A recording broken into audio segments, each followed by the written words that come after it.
Mark's face twisted into an expression of annoyance as he recognized Pamela's voice on the other end of the phone. "Pam, I'm really busy right now. Can we talk later?" Pamela's voice was laced with sarcasm as she replied, "Busy? Mark, darling, I know when you're lying. You're not too busy to talk to your girlfriend, are you?" Mark, trying to maintain his composure, responded, "It's just not a good time." Pamela laughed, a sound that seemed to echo with mockery. "Not a good time to talk with your hot girlfriend? That's strange, Mark. Isn't that the opposite of how a man treats the love of his life?" Mark sighed, rubbing his forehead. "Pam, you know it's not like that. I'm just swamped with work." Pamela's tone shifted to one of playful accusation. "Oh, I see. Too busy for little old me. Here I am in Europe, wishing you were here to help spend all that money of yours." Mark's irritation was barely contained.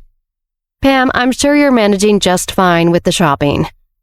"Oh, I am, but it's so much more fun when you're here to see the price tags," Pamela teased. "You always have that cute, shocked expression." Mark attempted to cut the conversation short. "Pam, I really need to get back to—" But Pamela steamrolled on. "You know, Europe is lovely this time of year. The parties, the people, you're missing out, Mark. And you don't call enough. A girl starts to feel neglected." Mark's voice was stranged with exasperation. "I'm not neglecting you, Pam. It's just business, you know." "Business schmishness," Pamela scoffed. "What about us?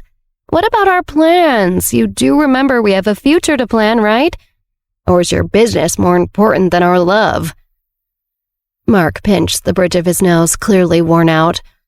"Of course, our future is important, but I have to handle things here first." Pamela sighed dramatically. "Fine, handle your things, but remember, a girl needs attention and expensive gifts." Mark glanced at the clock, his patience wearing thin. "Pam, I really have to go. Do you have enough money? I can transfer more if you need it." Pamela's tone lightened, a hint of victory in her voice. "Oh, I could always use more. You're so sweet, Marky. Don't wait too long to call me again." "I won't," Mark promised half-heartedly. "Talk to you soon, Pam." As he hung up the phone, Mark let out a long, exhausted breath, feeling like he just survived another round in an endless battle of will with Pamela. Pamela hung up the phone, a smug and delighted grin spreading across her face. She twirled around her luxurious room, her laughter echoing off the walls, a symphony of her own making. "Oh, Marky, you are just too easy," she said to herself, her voice dripping with amusement. "A few wines, a little pout, and voila! The Bank of Mark is open for business." She pranced to her mirror, admiring her reflection. "He can't resist this," she said, gesturing to herself. "I mean, he could. Poor guy doesn't stand a chance." She flopped onto her plush bed, her eyes sparkling with mischief. Every girl dreams of a man who showers her with love, and by love I mean cold, hard cash. Pamela chuckled, picking up a designer handbag from her bed. "This little beauty, courtesy of Mark's last apology for being too busy. What will he send next time he can't take my call, I wonder?" She sat up, adopting a mock-serious tone. "Dear Diary, today Mark proved his love for me yet again. Not with his presence, alas, but with his plentiful and ever-flowing funds. Oh, how romantic." She glanced at her phone, her grin widening. "Maybe I'll send him a selfie later. A picture is worth 1,000 words, but in Mark's case, it's worth a few $1,000s. Pamela flopped back on the bed, her arms spread wide. "Ah, to be young, beautiful, and financially adored. Truly, life is wonderful." The bell rang at Marshall High, signaling the end of another grueling exam. The classroom buzzed with relief and chatter as Olivia, Millie, Sam, Frances, Lena, and Morgana gathered their things and walked out together. Sam, looking a bit frazzled, turned to Lena and Frances. "That exam was brutal. How did you guys find it?" Lena shrugged. "It was okay, I guess, but there were a couple of questions that were like trying to solve a mystery." Frances chimed in. "Yeah, I felt like I was decoding ancient hieroglyphs, and not in a cool Indiana Jones way." Millie, ever the optimist, smiled. It wasn't that bad, guys. You just have to get into the mindset of the test makers. Olivia and Morgana were having a different conversation. That was a breeze, Olivia said with a smile. Morgana rolled her eyes. Please, the American school system is like a walk in the park. Back home, we had to actually use our brains. Here, it's like they want you to make us dumb. Sam overheard and joined in. Hey, speak for yourself. Some of us are struggling to keep up with the easy stuff. Francis nodded in agreement. Yeah, Morgana, not all of us are walking encyclopedias. Millie, you're a lifesaver. Think you can help us study for the next one? Millie beamed, always happy to help. Of course. How about we all meet up tomorrow to go over stuff? Olivia glanced at Francis, then back at Millie. Actually, Francis and I can't make it tomorrow. We have the Handler annual gala to attend. Morgana perked up suddenly. Hey, I want to go to the Handler gala too. Sounds like a perfect place for some fun. Olivia gave her a suspicious look. The gala? Really, Morgana? Why the sudden interest? Morgana shrugged nonchalantly. Oh, just to see the glitz and glamour, but I'll need a dress, one with pockets for my babies. Olivia raised an eyebrow. You mean your bugs? Remember our agreement, Morgana. No bugs or venom witchcraft unless absolutely necessary. We can't draw too much attention. Morgana flashed a mischievous grin. But that's just it. I think my bugs will be necessary at the gala. That's the only reason I want to go. Olivia scrutinized Morgana, a hint of suspicion in her voice. Why do you think the gala will require your bugs? Morgana leaned in, her voice low and conspiratorial. There's always a need for my bugs in witchcraft, Olivia. There's always someone who needs to die.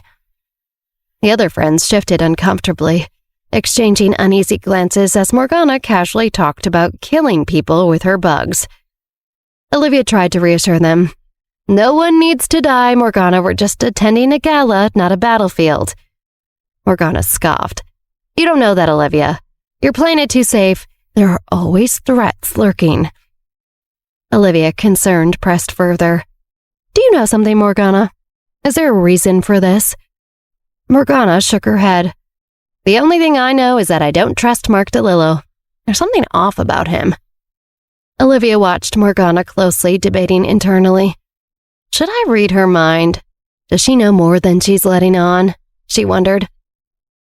Olivia, maintaining her composure, reassured Morgana.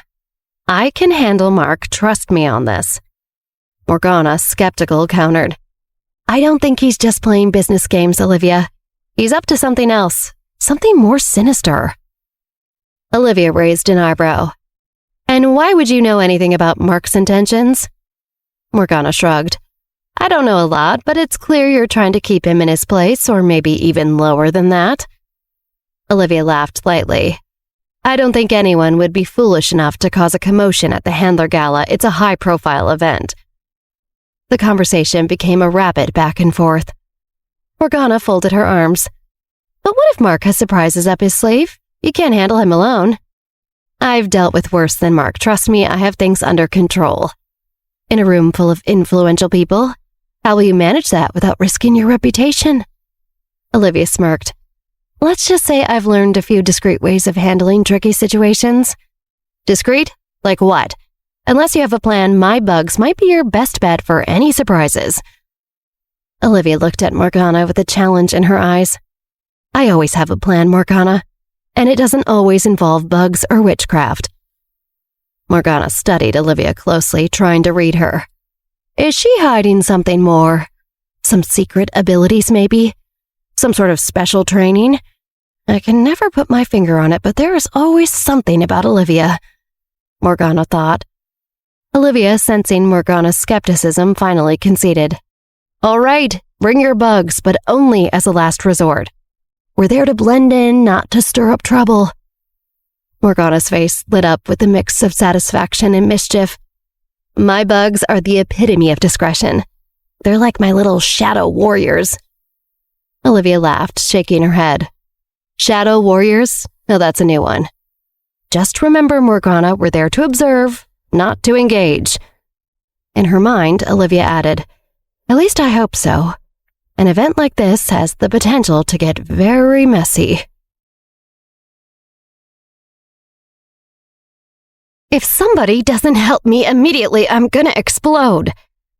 Georgina, the quintessential it girl with her striking red hair, glided into the upscale dress shop, her presence commanding attention. Her entourage of friends, a lively and fashionable group, trailed behind her. They were on a mission to find the perfect dress for the Handler annual gala. The event was the talk of the city, a place where the elite gathered and style statements were made.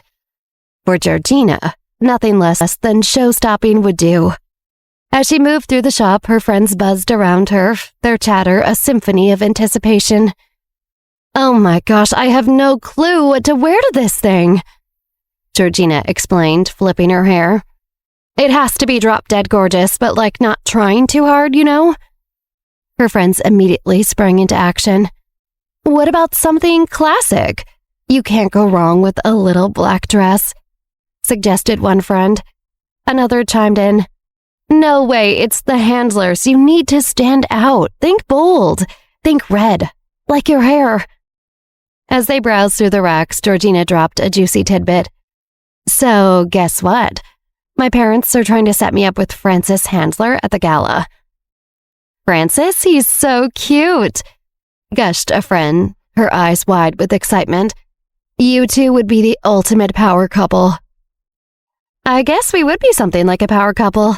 My parents have known his parents since before we were born. My parents are acting like this could be the royal wedding and I'm Kate Middleton," Georgina said casually, as if she wasn't screaming from excitement inside. "Absolutely, you need a dress that screams, 'I'm here, Francis.' Something stunning," another friend advised. One of her friends, flipping through a rack, suggested, "What about something with sequins, to catch Francis's eye?" "But sequins are so predictable," another friend interjected. "You need something unique, like you. Maybe something vintage?" Georgina twirled a strand of her red hair. "Vintage could be cool, but it has to be stylish, not like a costume." Georgina's eyes were focused as she searched for the perfect dress, but there was clearly more on her mind. "I need a strategy to make him notice me," Georgina mused. "A dress is just the start."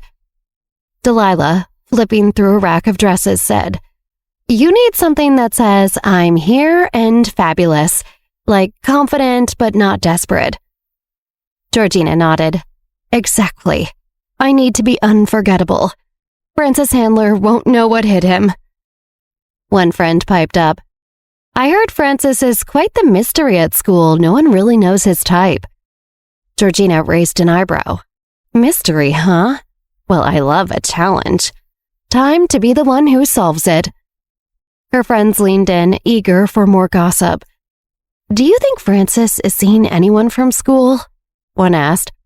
"I bet he's got girls lining up for him at Marshall High," another speculated. Georgina pondered. "Who knows? But if he is, I doubt they're as fabulous as me." Georgina turned to Delilah, who had been expelled from Marshall not long ago.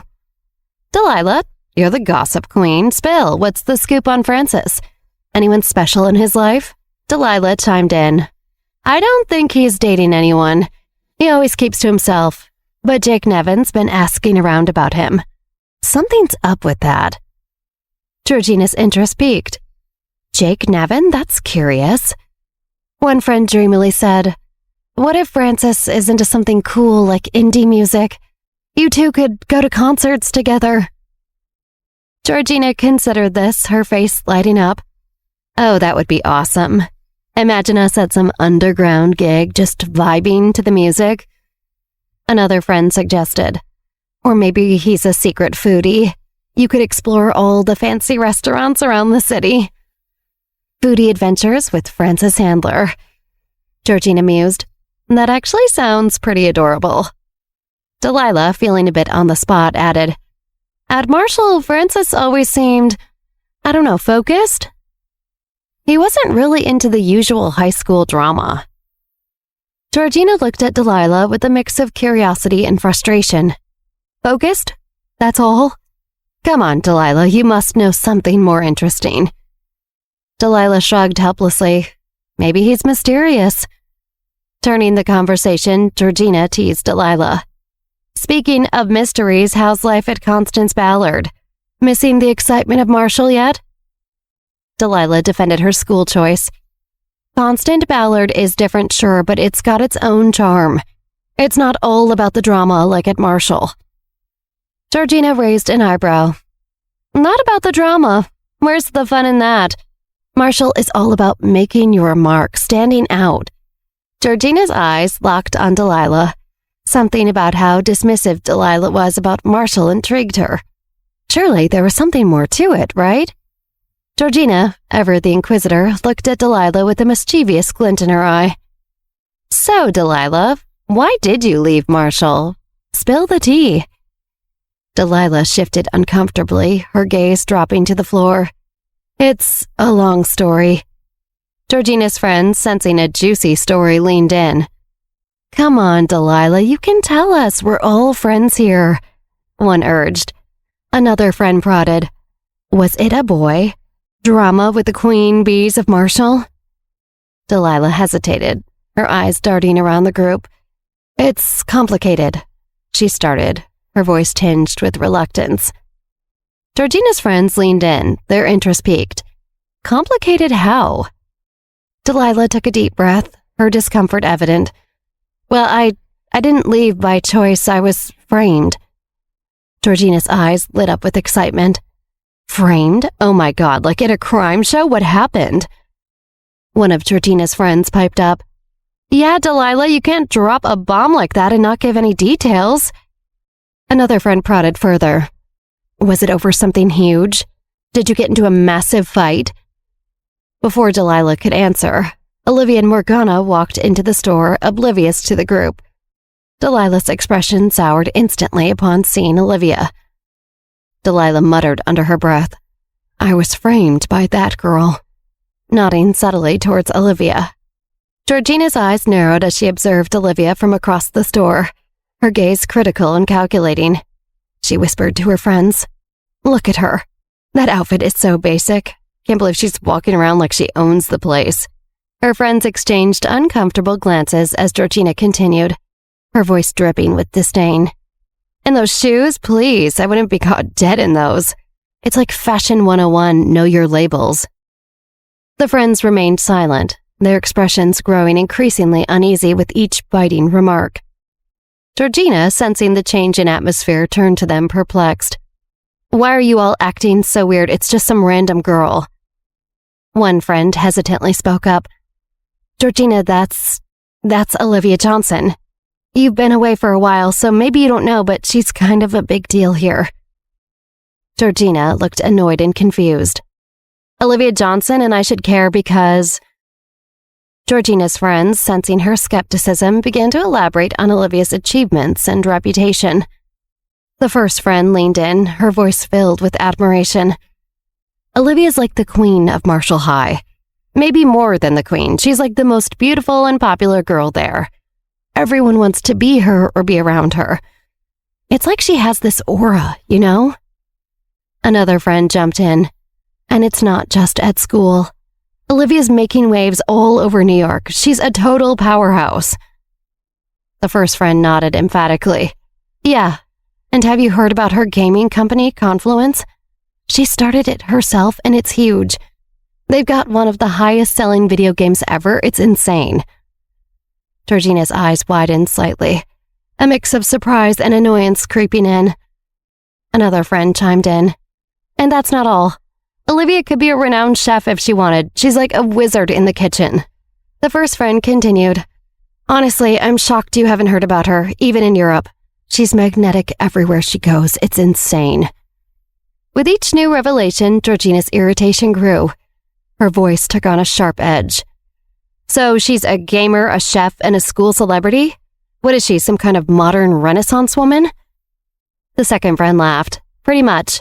Olivia Johnson is a name everyone knows around here. She's kind of a big deal. One friend, eyes wide with enthusiasm, said, And get this, Georgina. Olivia bought the Johnson Company from her grandfather right before he fled the States. She's totally turning it around. It's now the park company and it's skyrocketing. Everyone's talking about it. Another friend added, "Yeah, it's crazy impressive. The park company is quickly becoming the company to watch. I bet there'll be a big deal at the Handler Gala." Georgina, her envy barely contained, kept her eyes locked on Olivia from across the store. She was fuming, her thoughts racing. Finally, she spoke, her voice dripping with determination and a hint of malice. "Sounds like this girl needs to be taken down a peg. Let's go and have some fun with the almighty Olivia Johnson." Her friends, taken aback by her tone, exchanged nervous glances. "Are you sure, Georgina? Olivia's kind of a big deal around here," one friend cautioned. Georgina's smile was predatory. "Exactly what'll be so much fun. Time to show Olivia Johnson that she's not the only big deal in town."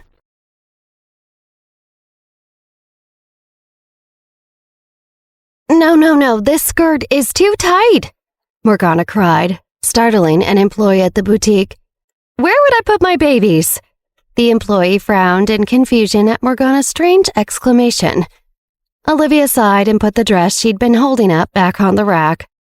She spotted a dress with a full tulle skirt and held it up to Morgana instead. Unfortunately, Morgana looked up to the ceiling, exasperated.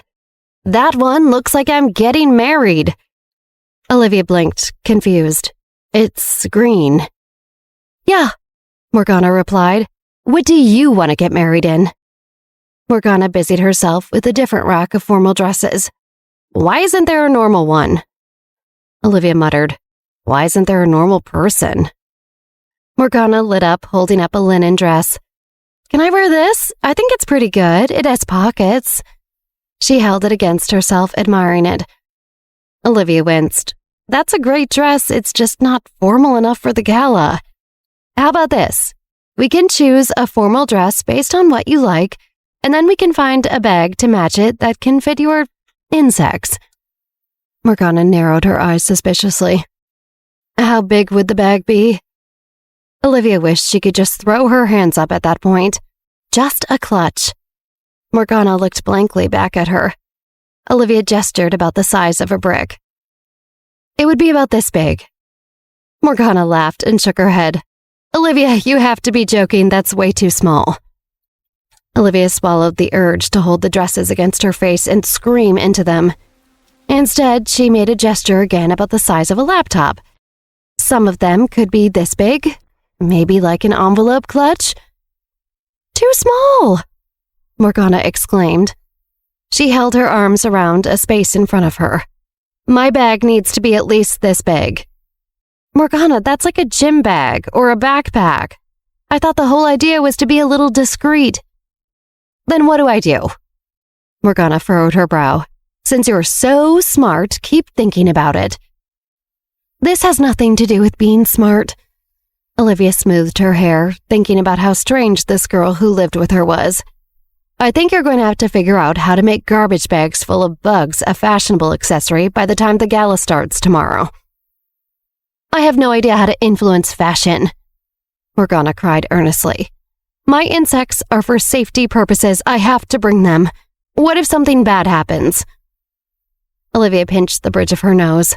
You're right. Could you maybe just bring fewer insects this time? Just enough to fit in one of those smaller bags?" "Oh, I've never thought about that," Morgana considered. "I don't think that's a good idea. I never know which one I'm going to use." Olivia heaved a heavy sigh. "Let me think about it." "Yes," Morgana said, looking relieved. "You're so smart." A different employee approached the two of them. "Can I help you to find anything?" Morgana frowned. "I need a formal dress." The employee looked around at the racks and racks of formal dresses. "Anything specific that you want?" Olivia answered. "The type that could fit a full picnic basket inside it." Morgana gasped. "Do they have those?" The employee stammered, baffled about how to clarify. You may... What?" Olivia smiled. "It's fine. I was just joking. We'll take anything at this point." The employee looked relieved and pursed her lips thoughtfully. What price point are you looking at? This floor does have our more budget-friendly conservative dresses. Olivia knew that the employee said those words to try to make these perfectly fine dresses sound unattractive. But she also knew that money was no object for her here. The employee continued, "Our second and third floors upstairs have higher quality dresses that come at a bit of a higher price point if that's your style." Olivia practically pushed Morgana toward the employee. "Go check them out. Don't worry about price. We just need something for tomorrow and she'll help you out. Don't worry about the insects for now. We'll figure that out later. Just pick something you like." Morgana looked dubious but didn't resist. "Okay, I'll do that." She followed the employee upstairs who looked eager to suggest whatever would net the highest sale. Olivia spotted a sofa near the center of the floor and sat down. Another salesperson brought Olivia a glass of lemon water and put it on the table next to her. "Please take some water. If you need anything else, you can call me." Olivia smiled. She must look as tired of this as she felt. "Thank you so much, I will do that." The salesperson gave her a nod and left her alone. Olivia's mind wandered and she frowned, getting an idea. She pulled out her phone and dialed. "Hey, Frances, I want to ask you something." Frances sounded happy to hear from her. "Olivia, you know you can ask me anything." "Do you have room at the hotel where your family is holding the gala tomorrow?" Frances's curiosity was piqued. "Yes, there are 2 rooms on the 7th floor in one of the penthouse suites. What are you thinking?" "I'm thinking I'd like a room," Olivia replied. "Could you help me book another one? I need somewhere to store something." "Yeah, I'll call right away," Frances said cheerfully. His tone shifted, sounding more hesitant. "By the way, where are you right now? Can I ask you something?" Olivia sighed. "I'm with Morgana. We're shopping. It's as weird as you might think, but I'm alone right this second. You can ask me anything." Frances chose his words carefully. "I was just wondering if you might have any possible thoughts if I were to potentially, maybe, "Wow, now I'm really nervous about what it might be," Olivia interrupted. "Go ahead, you can just say it." "I want to ask Lena to come tomorrow," he said quickly, surprising himself. He cleared his throat. "She's already met my parents, but it feels like a big deal still. Is it a big deal? And no matter what, tomorrow is a big day for Frances Handler." Olivia smiled, finding Frances's nervousness adorable.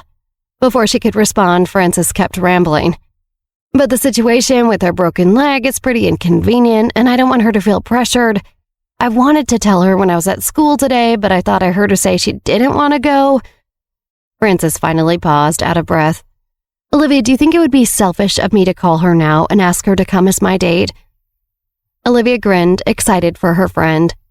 "I don't think it would be selfish at all. If you want to ask her, go ahead and ask her. You can always get a wheelchair or sit with her or whatever else. We'll take care of her when the time comes. That part is easy, but you should definitely let her know you want her to be there.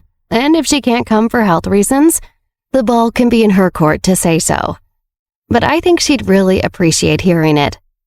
Frances was bolstered by Olivia's support. "Okay, then I'll call her. And if she agrees, tell her to reach out to me as soon as possible," Olivia replied. "I'm shopping for outfits so I can help her with one." "Okay, wish me luck," Frances said. "You won't need it," Olivia assured him. They said their goodbyes and hung up.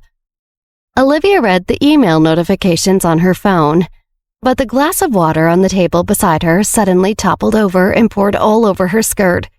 She leapt up with a yelp, ready to fight. Olivia was soaked and her skirt was nearly see-through. She looked up to see a young woman about her age. She looked snidely at Olivia in disgust. It was Georgina, but Olivia did not know her. "I'm so sorry," Georgina said. And Olivia didn't have to read the girl's mind to know that she did not mean that apology one bit. "I'm so clumsy. I bumped right into that." Georgina smiled. Olivia flagged down the clerk across the floor. "Excuse me, do you have a towel?" The clerk's eyes widened and she looked frantically around her, hurrying over. "I just have a box of tissues, Miss Johnson. Do you want to change your clothes? And I can take your skirt to the back to dry it. It'll only take a minute." Olivia nodded. Yes, I guess that's what I should do. Thank you so much. Sorry to trouble you. What a problem solver, Georgina said dryly to the clerk. And you really know how to flatter people and sound sincere, too. Working a dead-end retail job seems like such a waste. The clerk was offended and her face turned red, but shot Georgina a tight smile. She was obviously used to dealing with rude customers. Where should I go? Olivia asked the clerk, ignoring the young woman. Right this way, please follow me up to the second floor. The clerk gratefully led Olivia away. Georgina snorted and called after them. Why are you acting like this is so urgent when some stupid girl just spilled on herself? Olivia faced the clerk but spoke loud enough for Georgina to hear. I'm going to remind your manager tonight that you need a sign out front next to no pets allowed. Olivia stared daggers at the young woman. It should say, no ignorant donkey-faced clowns. Georgina's jaw dropped as Olivia disappeared upstairs. This wasn't over. Hey, come back here, Georgina called after Olivia, who turned around. What did you mean by that? She approached Olivia and put her hands on her hips expectantly. Which part do you need to be explained to you? Olivia asked seriously. Ignorant? Donkey-faced? Or clown? The clerk snorted in laughter, unable to keep it in, but quickly stifled herself and put on a serious face. Olivia continued, I would have thought that it was pretty self-explanatory, but you've already proven that you're even stupider than you look, which is honestly really impressive. Shut up, Georgina sneered back. Olivia wrinkled her nose at Georgina. I am so deeply embarrassed for you. Who are you, or what are you? Georgina sneered back with derision. Didn't your mother teach you to be polite? Who do you think you are? Olivia smiled coldly. Did your mother teach you anything? Or did you figure out how to be a stupid jerk all on your own? You! Georgina was stunned. She put on a disdainful smile. You think you're so smooth, don't you? Do you really just think you're so cool just because you're a chairman? Olivia crossed her arms, shifting her weight onto one of her hips. I'm really just thinking about how I'm not used to something that looks like a dog only being half as smart. Georgina gritted her teeth. You'd better think again about how you're talking to me unless you want there to be serious consequences. I'm Georgina Crawford. Olivia felt like suddenly this at least made a little more sense for this stranger who picked a fight with her to be from a powerful family. Georgina continued, My mother is from the Nevin family and my father is a Crawford. You have no idea how powerful I am. Olivia smirked. As far as I know, the Crawford family's territory is divided with the Pells, and that does not include New York City. Why are you here? Olivia narrowed her eyes.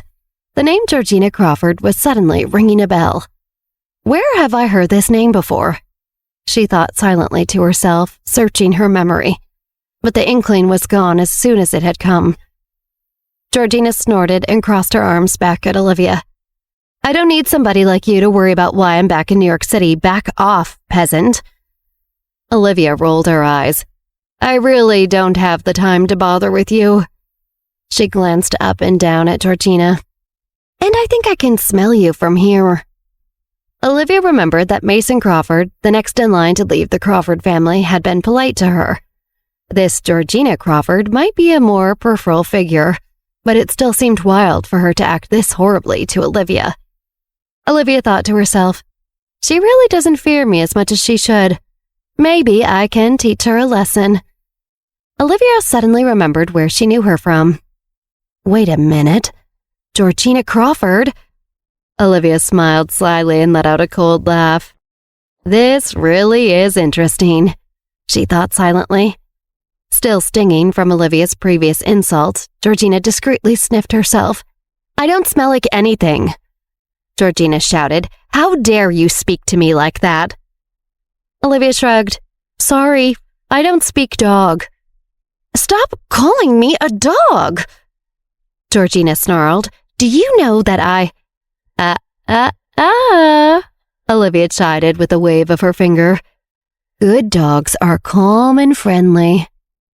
Olivia thought to herself, if this continues much longer, the water on my skirt will dry and we won't have to go deal with it at all. Shut the hell up, Georgina yelled. You know, I hate to say this. Olivia shook her head, but bad girl, very bad girl. Georgina angrily raised her hand, poised to slap Olivia across the face. She swung at her, but Olivia took a couple steps backward onto the stairs and avoided the slap altogether. Georgina yelled in frustration. You slimy little... She advanced on Olivia up the stairs as Olivia took measured steps backward. She swung to try to grab any part of Olivia, but missed again. Are you done? Olivia asked, sounding bored as she stood just out of Georgina's reach. You wish! Georgina shouted as she crazily swung each of her hands at Olivia, but couldn't even graze her.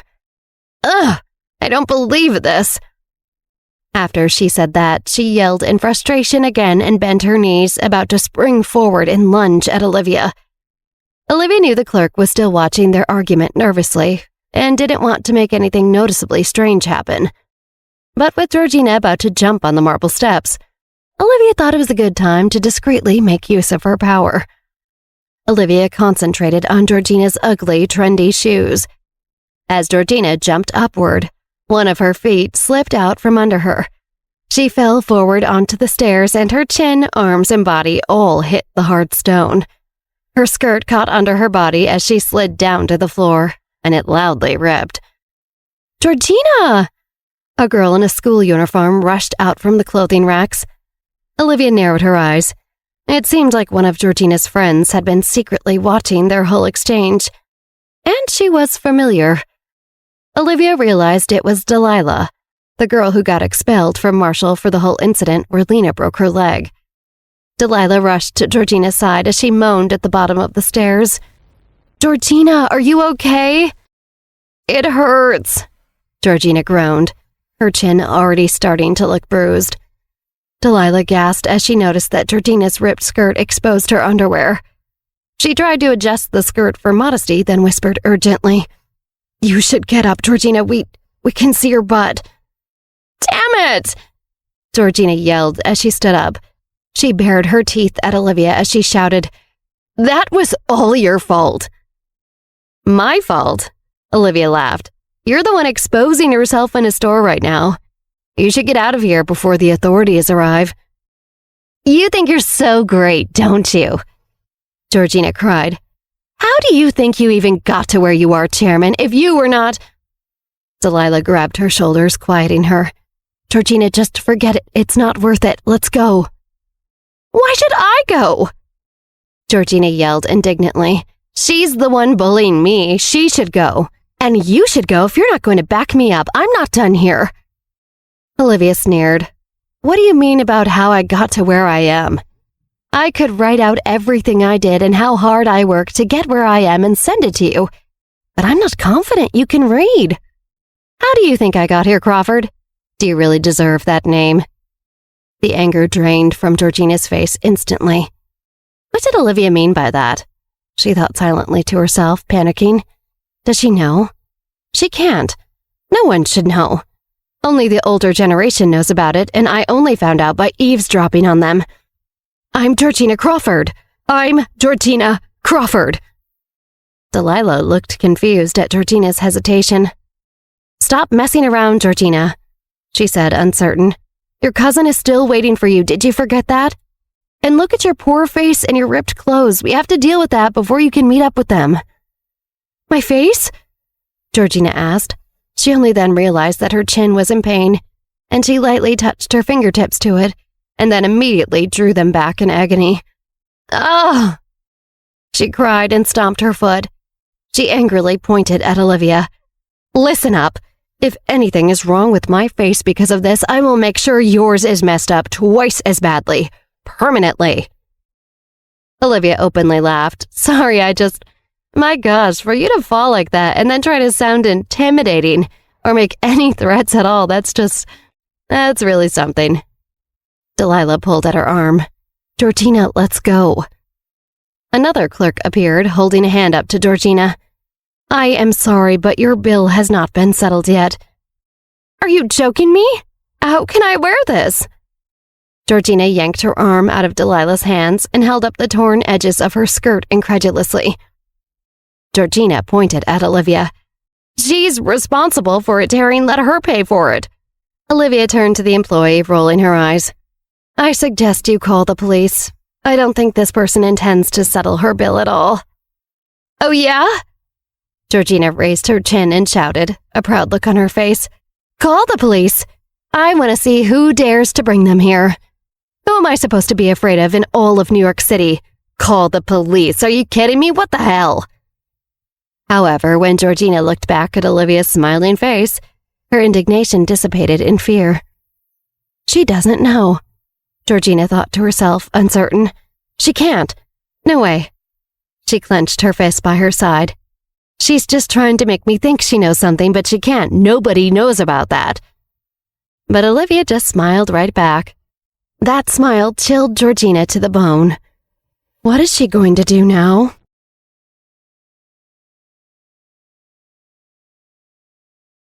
The employees traded frightened looks with each other, neither of them having the faintest idea of how to deal with the situation.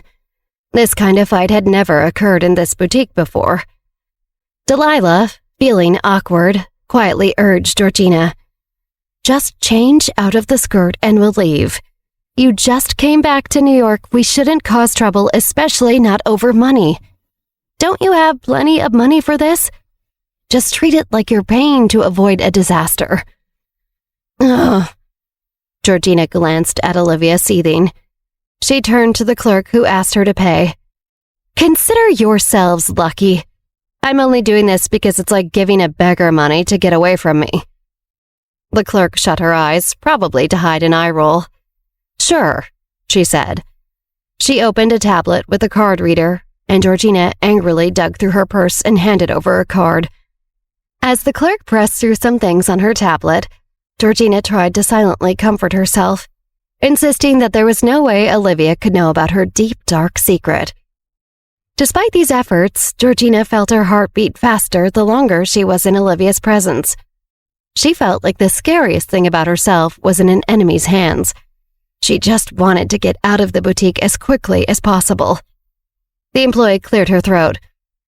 Your total comes to $13,000. Georgina looked at the ceiling, frustrated. Are you kidding me? What the hell? It was just a skirt. There's no way it was worth more than a couple thousand. The clerk quickly explained. So as you know, that skirt is part of a two-piece dress and it's hand-beaded. It is one of a kind and we consider it wearable art. Even if I discount you because you have only torn the skirt, though we never sell them separately, your total comes to $13,000. Why don't I just walk out of here? Georgina moaned to Delilah. I feel like I'm being cheated and blackmailed. This is like organized crime. The clerk continued to explain. We take pride in our products and our quality. Forget it. You already said that. Georgina shouted at the clerk, turning to grab her purse from a far sofa. Olivia leaned on the staircase railing. If you're not willing to pay, you can just call the police. Isn't that what you're best at? Olivia was remembering bits of what she knew about Georgina Crawford in her previous life. Georgina Crawford and Melanie Cooper had framed Olivia for stealing things and corroborated each other's stories with the police. They had successfully sent her to jail. Michael's lawyer had been able to get Olivia out, but rumors about her being sent to jail and only getting sent out because of her father's money spread out of control. In that life, Olivia had come back from jail even more cowardly and afraid of Melanie Cooper than before she went. Rachel had also taken the opportunity to give her a beating as a punishment for what she falsely believed Olivia had done. The tragic memories of her previous life clouded Olivia's eyes. Georgina clenched her fists, annoyed that she had lost Olivia's attention. She felt like she was on the verge of exploding in anger. Do you really think that I don't dare to call the police? You can't bully me. Do you think I'm that weak? Hello? Is this 911? A young woman's voice said loud and clear. Everyone looked at the top of the stairs for the source of the voice.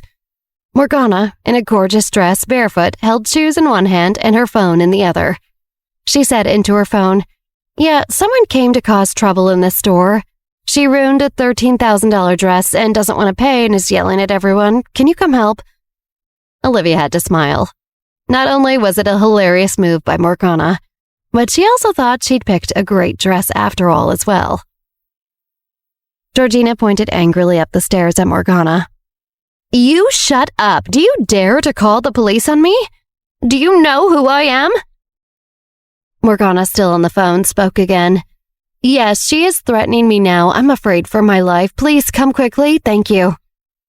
Morgana hung up the phone and descended to approach the group.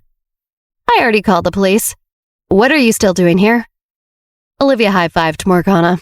"Good job." Georgina blanched. "You guys are together?" Her face turned red with anger as her outrage continued to build. "Whatever. What's so great about calling the police? My family has plenty of money. There's nothing they can't figure out or do to get them off my back, especially when I didn't actually do anything. And they'll make it 1,000 times worse for you. Just you wait, I can smash you to death with money." As she spoke, Georgina pressed the buttons on her phone to call someone and put it in her ear. "Cousin? I'm at this disgusting boutique and I'm being bullied. Jake, just hurry up and bring people to kill them now."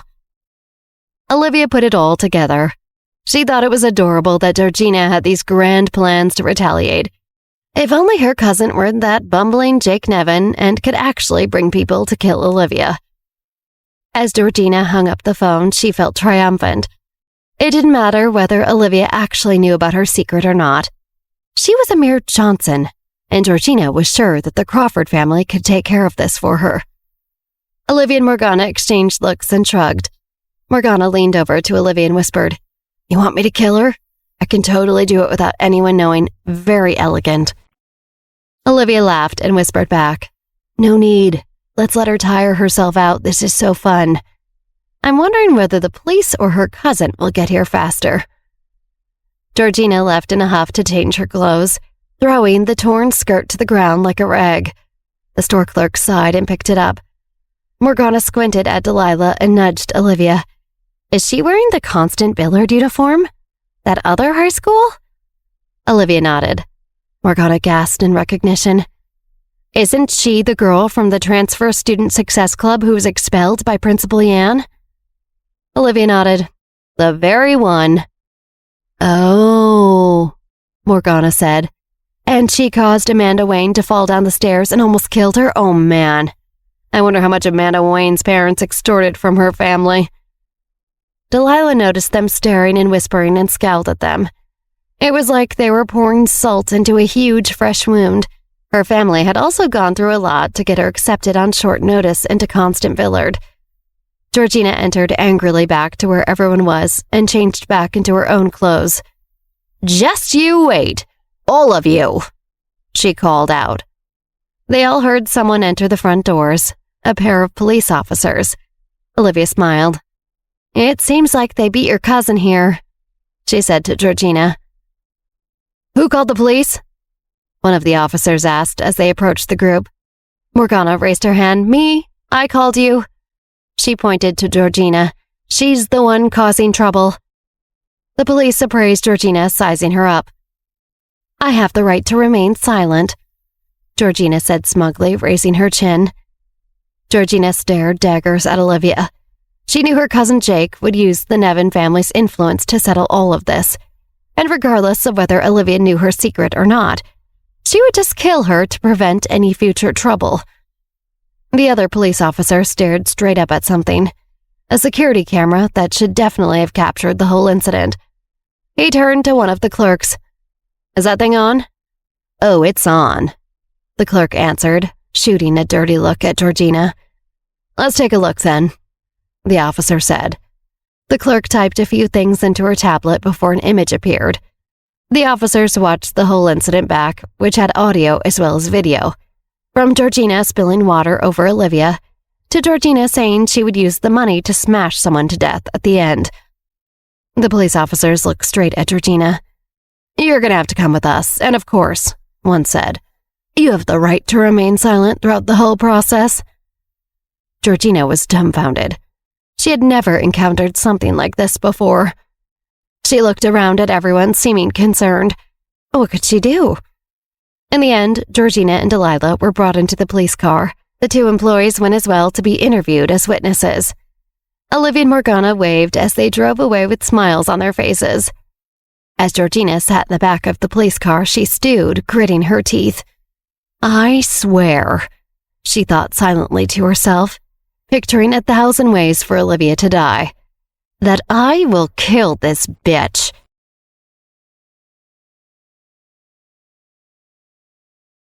"Olivia Johnson, what are you doing here?" Jake asked, stunned to see Olivia. She always seemed to show up wherever things went wrong for him. "Where's my cousin?" "Georgina Crawford?" Olivia asked. She gestured at the police car driving away up the street. "The police just arrested her." "You're behind this?" Jake widened his eyes and clenched his fist at Olivia. "What did you do?" Olivia smirked at Jake. Making him mad will never not be hilarious, Olivia thought to herself before she answered. "Me. This has nothing to do with me, whether you believe it or not." Olivia shrugged. Jake frowned, but he knew Olivia might be right. No one is going to believe Georgina's innocent, but I have to try to stick up for her anyway. She's family, and that's my responsibility as the oldest Nevin brother. Jake thought, annoyed. "Do you even know who Georgina is, Olivia?"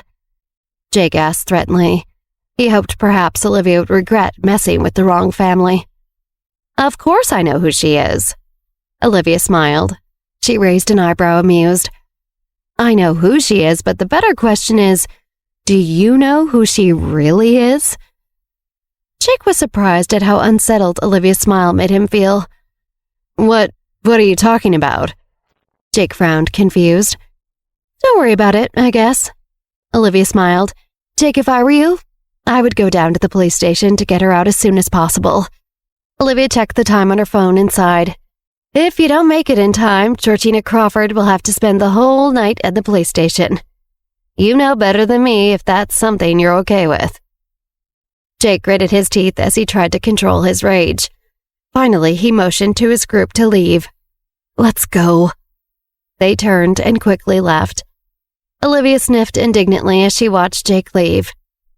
If Jake knew the information that I know, would he still defend Georgina Crawford like that? Olivia chuckled darkly to herself. "I guess this is all thanks to Pamela Cox," Olivia thought. She remembered from her previous life that Pamela had always been cunning and careful. Pamela always did thorough research on the backgrounds of anyone she engaged with. As diabolical as Pamela was, the habit of her digging up everything from everyone's past was how Olivia knew about the secret of what happened with Georgina more than 10 years ago. I guess Pamela is still useful. Olivia rolled her eyes inwardly. "Olivia, what are you thinking about? Something funny? Inside jokes with just yourself?" Morgana tapped Olivia's shoulder, bringing her back to the present. "Oh, nothing." Olivia breezily shook her head. They returned to dress shopping. "I really like the dress you picked, Morgana." Olivia nodded at the gown Morgana had on. "Okay, I like it too," Morgana said hesitantly. "But what about my insects?" she asked in a hushed voice. "Where will I put them? There's not exactly a lot of storage on this thing." "I asked Francis to reserve a room at the hotel where we can store everything you need nearby. Most of the bugs can stay in there, but I'll get you a nice handbag so you can have a few with you at the event," Olivia explained. "Well, all right," Morgana said, satisfied. "I think that will work." "Great." Olivia smiled. Suddenly her phone rang. She answered and listened to the voice on the other end. She grinned and answered, "Okay, got it." She hung up the phone and pulled Morgana towards the register. Morgana found the price tag under her arm and gawked at the large number that was printed on it. "This is too much," she said, her eyes wide.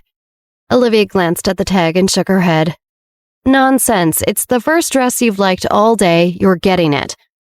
Morgana shook her head. "I don't know when I'll get used to this." Now we just need to find a dress for Lena, Olivia said, looking around. Just then, the store manager came over. She was dressed in a sleek suit and had a more judgmental expression than the other store clerk. "Can I help you?" she asked in a wary tone. Olivia noticed that at first glance, the manager's skepticism about whether two young girls like them belonged in such an expensive store. The manager's dismissive look quickly disappeared as soon as Olivia began speaking and she recognized her. Olivia was getting more and more used to being recognized as the young CEO of the park company. But watching the emotional springs on people's faces still amused her. "We'd like to buy this dress that my friend is wearing, and I'm looking for another dress for someone who isn't here that will probably need to be altered. They're in a cast, so I want to make it easier to wear." Olivia wanted Lena to feel beautiful in her dress instead of awkwardly wrestling with it all night.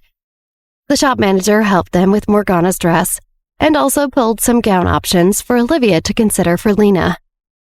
Olivia settled on a pretty pale yellow gown that she thought Lena would like and wrote down instructions on how to alter it. "Very good," the manager said as she took the written instructions. "This one is $12,000 and the alterations will be another $1,000.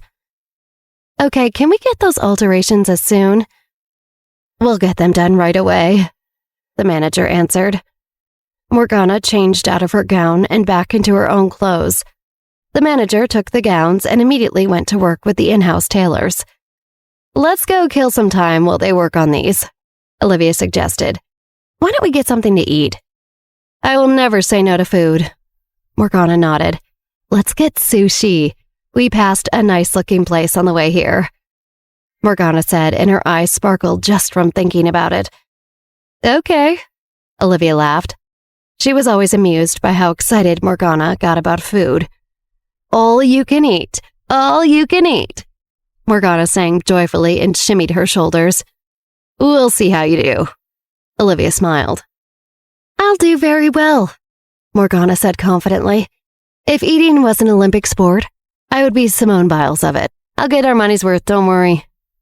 "You're amazing," Olivia laughed affectionately as they left the store.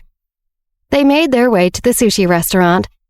Sure enough, Morgana performed just as she promised. She patted her stomach and smiled satisfyingly at the stack of empty plates between them. "You really don't kid around," Olivia nodded, impressed. "Delicious," Morgana sighed happily. Olivia paid their check and they went back to the shop to check on the gowns. Lena's dress was still being altered, and so they chose to go for a stroll while they waited. There was plenty to see around Manhattan's garment district, and they chatted as they walked. "Olivia, do you expect anything dangerous to go down at the gala tomorrow?" Morgana asked. "I don't think so, but we'll be prepared for anything," Olivia said. "There's no reason to be worried if that's what you're wondering." "Definitely not worried. My bugs and I can handle anything. I was just curious." Morgana shrugged. "That's right," Olivia smiled. She glanced ahead of them down the street and suddenly halted in shock. "Is that who I think it is?" Olivia wondered, alarmed. "Olivia?" Morgana asked, worried by Olivia's sudden guarded reaction. "What is it?" "Shh," Olivia quickly urged with a gesture to be quiet. She pulled Morgana across the street and they hid behind a wall to hide. "Olivia!" Morgana whispered before she glanced behind them and made awkward eye contact with the little boy who sat licking a large ice cream cone, staring at them hiding next to him. "We're just playing a game. Hide and seek. Stay quiet or we'll lose," she explained to the boy. "Mom?" the boy called to a woman nearby. "Hey, I thought you were cool," Morgana hissed back. "Shh, don't point at random strangers," the woman said to the boy as she pulled him away. What are we hiding from?" Morgana whispered to Olivia. "I'll explain in a second," Olivia said. She mulled over the surprise sighting of Carolina Crawford, frowning. "Why is she here?" she muttered to herself. "Who? Why is who here?" Morgana asked as she looked around suspiciously. "Carolina," Olivia answered, narrowing her eyes. "Carolina Crawford." "Oh," Morgana blinked in surprise. More of those Crawfords are here in New York. Yes, unfortunately. Olivia nodded. She peered around the corner and her gaze locked onto Carolina's back. She continued to watch Carolina window shopping inside. Carolina is still like every other rich family heiress. There was no obvious clues as to what she was doing there otherwise. How long are we going to hide here? Morgana asked. We can come out now. Olivia confirmed as she watched Carolina disappear down the street. They stepped out from behind the wall. I'll have Violet look into this, Olivia decided as her thoughts raced. First, Georgina Crawford shows up. And now Carolina. What are the Crawfords up to? And how much trouble are they going to make for me?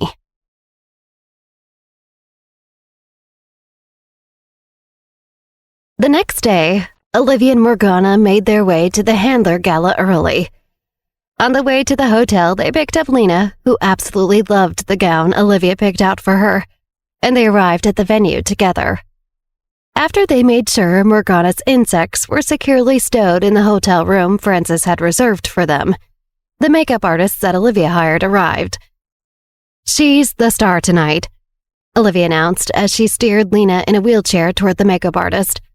Olivia's and Morgana's makeup and hair were already done, and they both looked great with more understated looks. Let's make her the most glamorous guest, Olivia directed.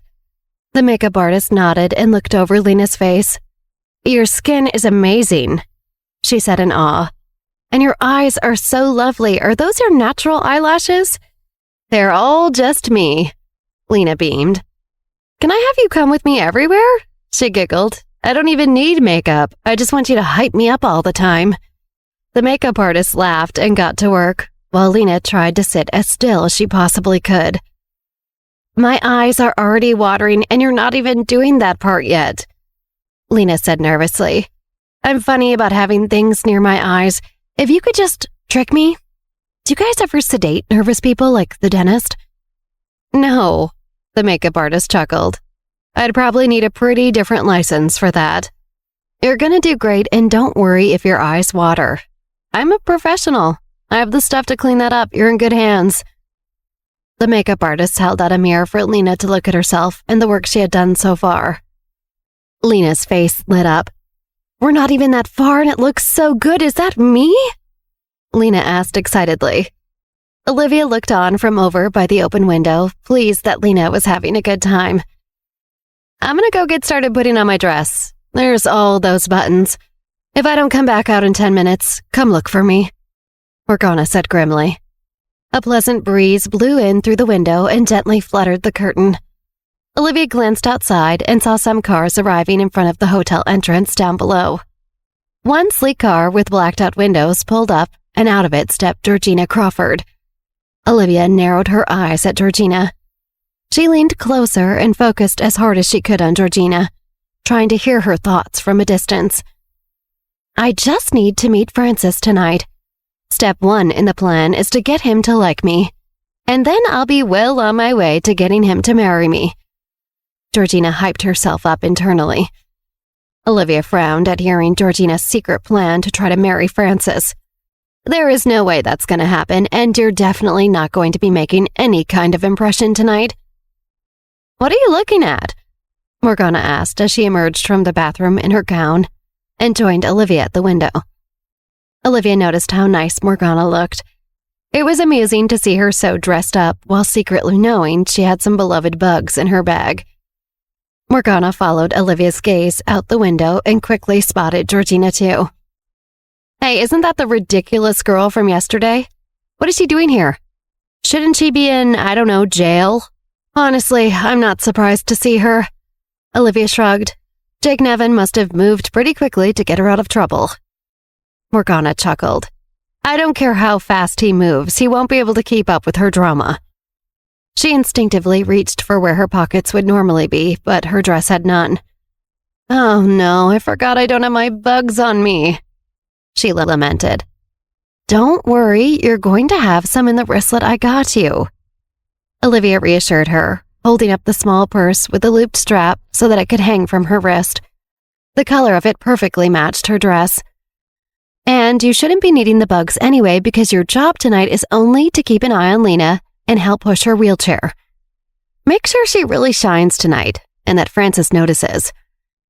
What if my bugs helped Frances notice Lena, too? Morgana whispered. They probably would get his attention, yes. Olivia nodded patiently. But I want to make sure it's all good attention for this evening, so we're going to leave most of them here just like we planned. I think Frances isn't going to need very much effort as far as that goes. Morgana giggled. He's pretty all in. Plus, I'm an amazing wing woman, so... I know, but... Olivia hesitated before she continued. I've heard some rumors that have me a little concerned about Georgina. Rumors? Lena asked loudly from across the room where she was still having her makeup done. What rumors? Yeah, why haven't we heard them? Morgana asked.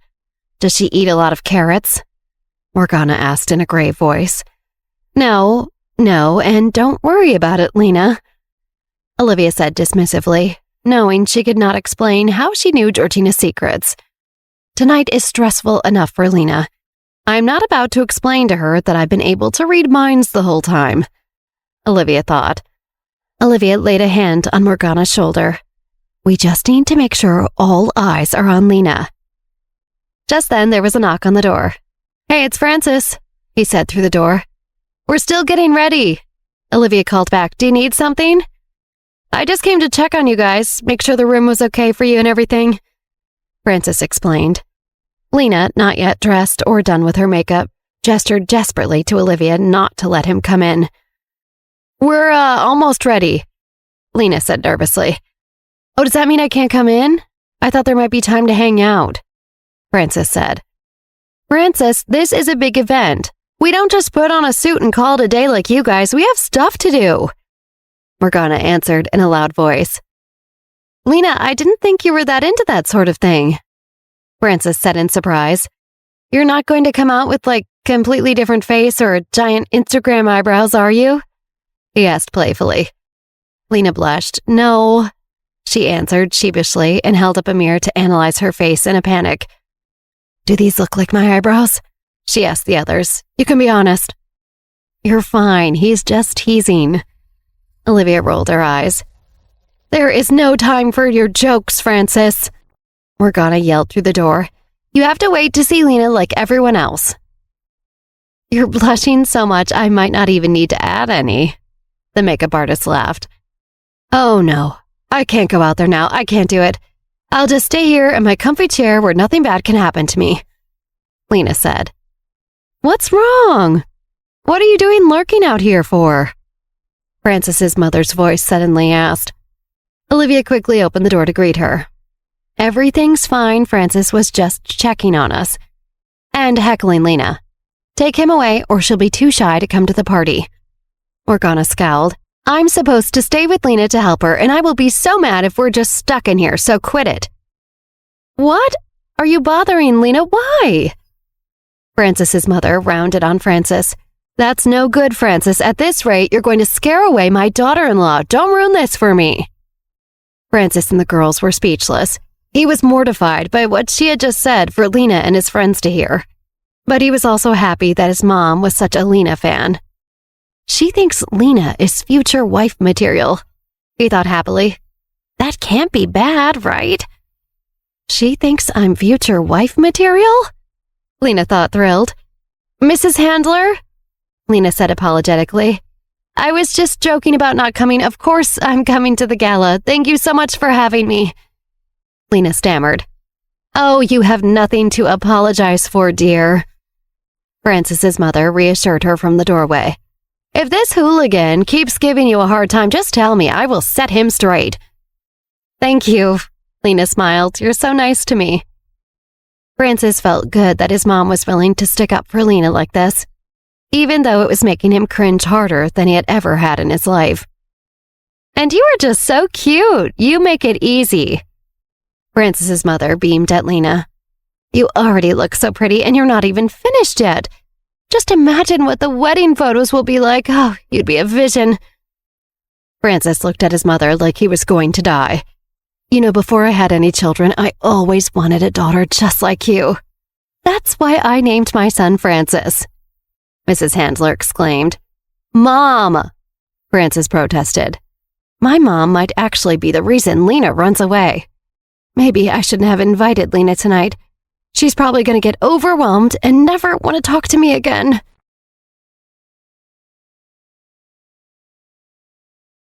By the time Olivia was ready to head down to the Handler Gala, most of the guests had already arrived. Georgina Crawford noticed Olivia from across the room as soon as she entered, and she did a double take. When I saw Olivia Johnson before, she was reasonably pretty, I guess. But today, with that killer gown and fabulous makeup, she looks obnoxiously good. How did she do that? Everyone acts like she's straight out of a perfume ad.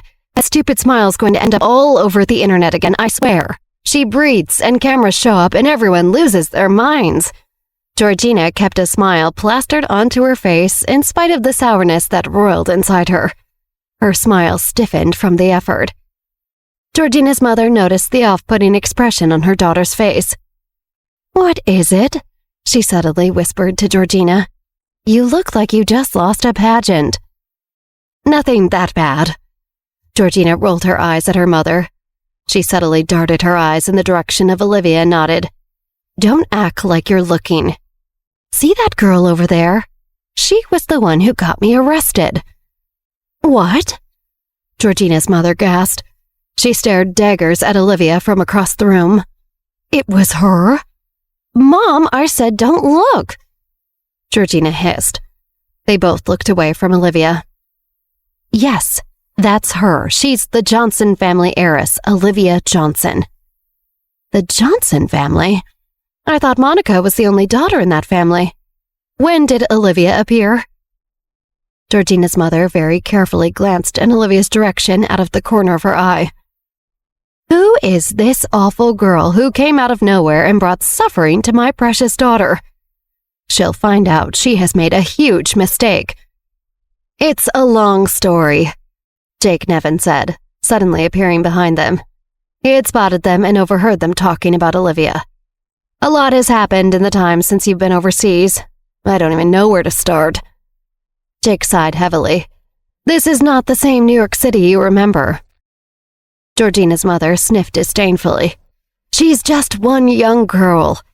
How much damage could she really have done in such a short amount of time? Where's Rachel Cooper? How could she let this wild girl just come out of nowhere and do whatever she wants? Especially when she has her own daughter to look out for." Jake paused, trying to decide how to break the news to his aunt. "I guess you haven't heard, have you?" "Haven't heard about what? Just spit it out!" Georgina's mother frowned impatiently. "Olivia landed Rachel Cooper and her daughter Monica in prison. Pretty big sentences," Jake explained. "You're not serious." Georgina's mother gasped in shock. She had always thought of Rachel Cooper as an extremely savvy, resourceful person. Certainly not a woman who could be outsmarted by some teenage girl. Georgina's mother thought, how could such a thing be possible? What about Michael Johnson? Where was he in all this? He didn't care about his wife and daughter being thrown in jail? Well, that's another thing. He and his ex Victoria, Olivia's mother, have gotten back together. He basically left Rachel and Monica for them, and they separated themselves from the Johnson family. Jake said in a hushed tone. It was pretty wild when all of this was happening. I'm used to it now and I forget how crazy it is. Michael Johnson's ex? Georgina's mother narrowed her eyes. Recognition and disdain flashed across her face. Now I remember. She was that woman from the Park family. No wonder Olivia Johnson is so well positioned now. Right, Jake replied. She's extremely well off. I've had a lot of trouble with her at school, too. What about the president of the Johnson Company? He allowed Michael to walk out on the family just like that? Georgina's mother asked incredulously. She remembered Jack Johnson, the head of the Johnson family, was an infamously ruthless person that kept his people in line. If Olivia caused trouble in the Johnson family, there's no way Jack would let her off lightly. He didn't forgive easily. Jake chuckled at his aunt's ignorant question. The Johnson Company? There is no Johnson Company anymore, he said. What do you mean? Georgina's mother asked, stunned. Olivia took over the Johnson Company. Now it's called the Park Company. And guess what? She is the president of the Park Company. Jake paused for dramatic effect, then continued. And Jack Johnson moved his remaining part of the business over to London to try and recover.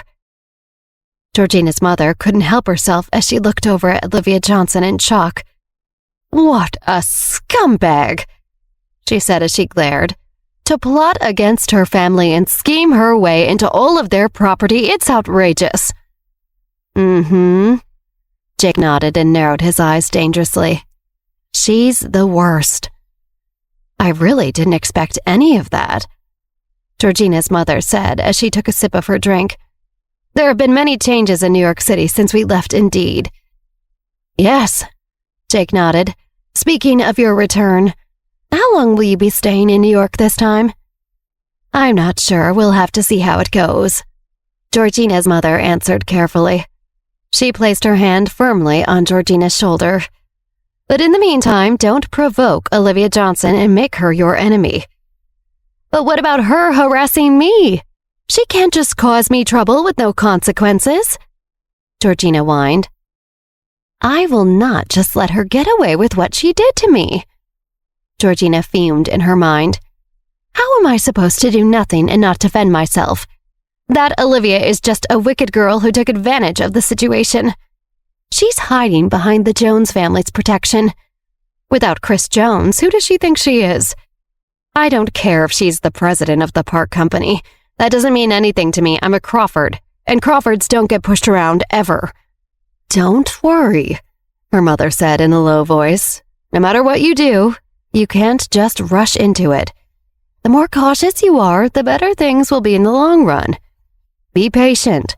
Take the time to thoroughly learn everything you can. Don't make any moves until then. Before she thoroughly investigated Olivia's background, Crawford's mother could definitely not make a move. Fine, Georgina pouted. Don't let her get to you. Jake sneered at Georgina. She thinks she's a big shot right now, but she'll get put in her place soon enough. Really? Georgina asked, and her eyes lit up with hope. What do you have in mind? I'm not revealing anything just yet. Have to be patient, like your mom said, Jake said suspensefully. He glanced over at Olivia across the room, and then his gaze shifted to Mark DeLillo on the opposite side. As long as Mark DeLillo beats Olivia in the business battle, the Park Company will go down in flames. Let's see Olivia show off after that. Why do you have to be so secretive? Georgina Crawford complained. She looked in Olivia's direction and sighed. Whatever happens, if Olivia gets what's coming to her, I'll be satisfied, Georgina thought. Whoever messes with me is going to regret it, especially since Olivia might know my secret. Olivia needs to die. All right, that's enough talking about Olivia Johnson. Georgina's mother waved her hand. I need to introduce you to young Mr. Handler. Remember, you must make a good impression. Don't say anything foolish, she warned. I know, gosh. Georgina rolled her eyes. She looked back at Olivia once more. Georgina's eyes roved over Olivia from head to toe, and her fabulous look only strengthened Georgina's resolve to get her revenge. I'm better looking than her, Georgina pouted. She might be powerful and this and that, but I'm still hotter. That's what most people care about, and that's what's going to win me, Frances Handler. Georgina followed behind her mother so that she could introduce her to Frances. She confidently strutted across the room like a model showing off her figure. Jake noticed Georgina's walk, and his gaze lingered on her, especially on her gown's deep V-neckline and her slender waist. The last time he saw Georgina, she was just a young child. Now she had grown up considerably. He had not heard much about her since her family had moved overseas, and he wondered if her personality had grown up as much as the rest of her. He knew it was a little weird to be ogling his cousin, but no one could tell him what he could or couldn't do. On the other side of the room, Jared happened to catch the sight of his brother, Jake, lusting after their cousin. He really can't sink low enough, Jared thought with disgust. He frowned at Jared with revulsion, and suddenly an alarm went off in his head. If my scummy brother ends up in charge of the Nevin family, then our family will definitely not survive. I have to do something about it. I can't bear to watch this. Jared distracted himself with wine, and the more he had, the more frustrated and disgusted he became with Jake. Jared saw Jake acting like a complete embarrassment and took another deep sip from his glass. The wine wasn't very good. It burned his throat and chest. That seemed strange, and he wondered if instead it was just the anger trying to burn its way out of him. He took a few deep breaths in an attempt to calm down. Come on, you have to keep it together. You're embarrassing yourself here. Making a scene won't do the family any good either. He reminded himself. You can get through this night, just stay patient, don't blow it. He refilled his glass, hoping to drown his troubles away. He straightened up and rolled back his shoulders, trying to look as if nothing in the world bothered him at all. Jared looked around the room, trying to land on anything other than Jake, when he suddenly spotted Olivia Johnson not too far off. Almost as if she felt Jared's gaze on her, Olivia looked up and met his eyes. She smiled back at him in a friendly but professional way. Jared raised his wine glass toward her from a distance as if toasting her. Jared felt better knowing that they had an allyship between them. They turned away and continued moving through the party as if it had just been a casual greeting between acquaintances. They both seemed to have a shared understanding of how to conduct themselves at the event. On the other side of the ballroom, Mark DeLillo stood with his +1, Beatrix Cooper. They had the same reserved, diplomatic smile on their faces, graciously accepting everyone's flattery and humoring them appropriately in return. This was the best performance of theirs as a team thus far. They were successfully putting on a good show together. "Excuse me for a moment," Mark said when he spotted Jared Nevin wandering through the party alone. He smoothly parted ways with the people he had been talking with and walked over to Jared. "Youngest Nevin, long time no see." "That's true, how are you?" Jared responded politely and gently clinked his glass against Mark's. Mark cleared his throat uncomfortably, then took a breath to speak. "I was too aggressive with you the last time we talked, and I said some things I shouldn't have said. I hope you didn't take it personally or hold it against me." He smiled. "I just really see and appreciate your talent. Your brother doesn't deserve you." Jared took in Mark's words and nodded civilly. "It's all right," Jared said with a small smile. "You and the Nevin family are business partners. We'll have many chances to work together and create better memories in the future. All is forgotten." "You're a very open-minded man, you know that? Let me raise a toast to you," Mark said as he held up his wine glass. "You flatter me way too much." Jared smiled and raised his wine glass to cheer with Mark again. After they both took sips from their wine glasses, Mark extended an olive branch. "I don't know if you've got some time tomorrow, but I'd love to just get a drink with you soon." "That's kind of you. I've been pretty swamped lately," Jared said vaguely. "But I promise you'll be my first call as soon as I do have some time to myself." "That's fine with me," Mark nodded. Jared smiled, pleased that Jared had not outright rejected his invitation. He felt hopeful that there might be some room for moving Jared in the right direction. The mysterious man is right about one thing. Jared Nevin is much smarter than his brother Jake. If I can work with Jared, I'll be able to get double the results with half the effort. "President DeLillo, there you are. I have something I wanted to talk to you about," Jake said in a voice that was too loud as he walked up to him. "President DeLillo, I'll leave you to it. I won't take up any more of your time." Jared smiled politely and turned around to leave. "Hang on, Jared. What is it that you have to hurry off to and do behind my back? Are you going to spread some dirt about me? Why don't you say it to my face?" Jake said to Jared coldly. He did not even try to conceal the hostility in his eyes. "Brother, you are way too paranoid. Jared smiled coolly. It sounds like you have something important to talk with Mark about, so I won't take up any more of his time. It's for the best, I think. Jake smiled sarcastically at Jared. He couldn't stand Jared right then. Why does he have to be so condescending? Like he's always been better than me since we were little. So what if Jared is smart? So what if he's strong? As long as I'm alive, who cares if the board of directors doesn't like me? I, Jake Nevin, am the oldest son of the family, and the oldest grandson. I'm the future heir of the Nevin family. All right, see you later, Jared said as he looked at Mark DeLillo and nodded. He smiled curtly and left them alone. Mark watched Jared walk away from him. I have to admit, it does seem like Jared can handle difficult things and understand the bigger picture. He's a guy who is worth working with, Mark thought.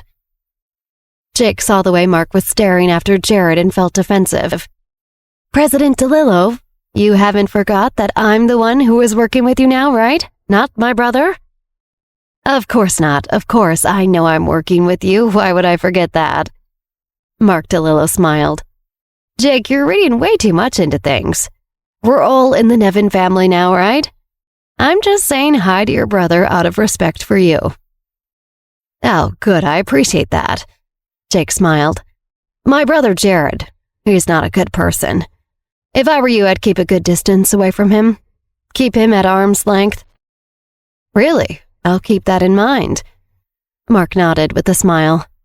Privately, he was increasingly irritated by Jake's behavior overall, and specifically in this conversation. You're welcome. Jake looked around the gala attendees and said, You mentioned that you have a big plan. When does it, get started? You are eager to see how it all plays out, I see. Mark grinned knowingly. I am, but I can be patient and find out when it happens. Jake smiled with anticipation. As long as Olivia is taken down, I can wait as long as it takes, he thought. But at the same time, Jake felt a little uneasy. Right now, Mark DeLillo has all of the leverage in his favor. He knows too much of my dirty laundry, and he knows the bigger picture. Mark threatened me into working with him, but the Nevin family and the Rose family are already teamed up with each other now. I need to get my own dirt on Mark so we're on more equal footing. And for protection. I can't be the one at a disadvantage in this relationship. If Mark wants something from Jared instead, and he wants to get rid of me, that would be bad. Jake clenched his fist by his side in frustration. He had a bad feeling that Mark wasn't being honest with him.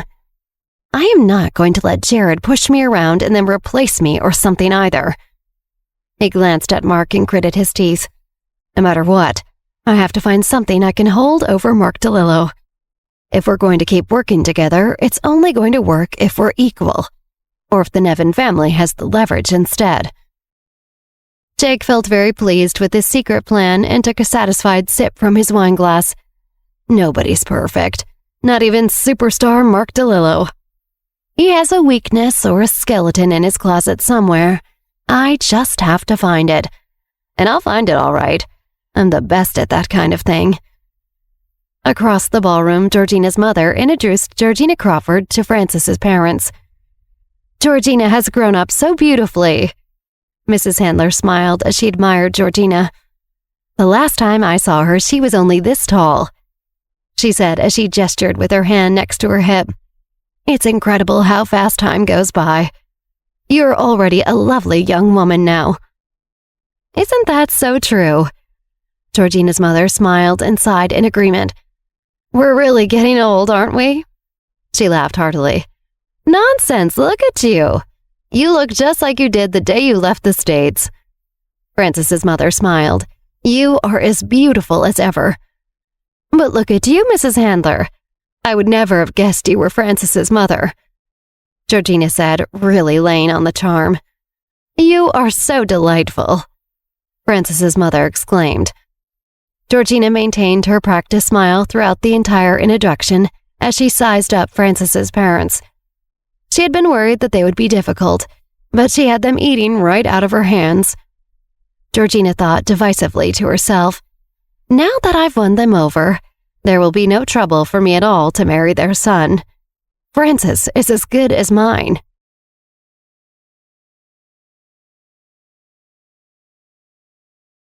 If Francis is anything like his parents, it'll be so easy to make him fall in love with me. And the first step of my plan will be a success, Georgina thought. By the way, where is your son, Francis? Georgina's mother asked. She tried to sound casual. I haven't seen him tonight, but I'm sure I just missed him. Oh yes, Francis, he is here. Francis's mother smiled. Lena had a bad fall and injured her leg, so he's helping her come down. They'll probably be along soon. Ah, I see, Georgina's mother said with slight disappointment. Hang on, She searched her memory, but could not find out what she was looking for. Who exactly is Lena again? Is she another relative? Oh, no. Francis's mother waved her hand. Lena is... There he is. Francis's father smiled and waved Francis toward them from the bottom of the stairs. Francis looked more put together than usual in his tuxedo and black tie, and his hair was styled attractively. He walked towards them with a pleasant, friendly smile on his face. Georgina saw Francis as he approached them from across the room, and she took a breath, bracing herself for the important interaction. It was not that she had never had a boyfriend back home before, but the boys around her age in Europe were different. They were less reserved than American men, a little wilder, but also easy to get along with and suave. In just the last few days since Georgina had returned to the United States, though, she had met many people her age at various events, and her impression of young American men had fallen significantly. They seemed immature in their presentation and how they spoke. Many of them got drunk quickly and became rude and uninteresting. Even the ones who seemed all right at first and had respectable reputations soon revealed their true colors after a few hours of drinking and conversation. Georgina smiled confidently and looked at Francis flirtatiously. She knew she looked good, and that he would probably appreciate her slightly revealing dress, just like every other guy who came along. Maybe he isn't like every other guy, though. He looks nice enough. Decent marriage material. Georgina decided she liked what she saw in him. He seemed wholesome and reserved. And he's rich, she reminded herself. She had heard he was very into video games, but he had his own successful career in it, so that was promising. He'll do, she thought. Hello, Francis. My, what a handsome young man you have grown up to be, Georgina's mother said with a smile. Thanks, hi. Francis smiled bashfully and gave a polite small wave. The last time I saw you, you were just a little boy, Georgina's mother exclaimed. Do you remember me even a little bit? I'm probably just some strange old lady, she joked. Francis felt a little embarrassed because he honestly did not remember her very well. He had been so young, how could he remember? I remember hundreds of NPCs from games I played, but I can't remember this lady and her daughter. He was so young, Francis's mother said to rescue her son from the awkwardness. When you and Grandpa moved to Europe, he was maybe 4 or 5. You've visited a few times since then, but I don't think you had time to see him specifically. That's right, Georgina's mother said, and self-deprecatingly put her palm to her forehead. Of course you don't remember, that's what I figured. Francis, this is your mother's good friend. They go way back, Francis's father explained. She's from the Nevin family, but married into the Crawfords. Nice to meet you again, I guess technically. Francis nodded. He vaguely recognized the name and pieced together who she was. If she was from the Nevin family, she must be Jake Nevin's aunt. I wonder if she knows what a piece of garbage her older nephew is, Francis thought. Look at you, so polite. Georgina's mother smiled broadly. And this is her daughter, Georgina Crawford. She's about the same age as you, I think, maybe born just 2 or 3 months after you, Francis's father said. Yes, 3 months after. Georgina's mother nodded. Oh, cool, hi. Francis smiled politely at Georgina. Hi. Georgina smiled back brightly. She confidently extended her hand to shake his.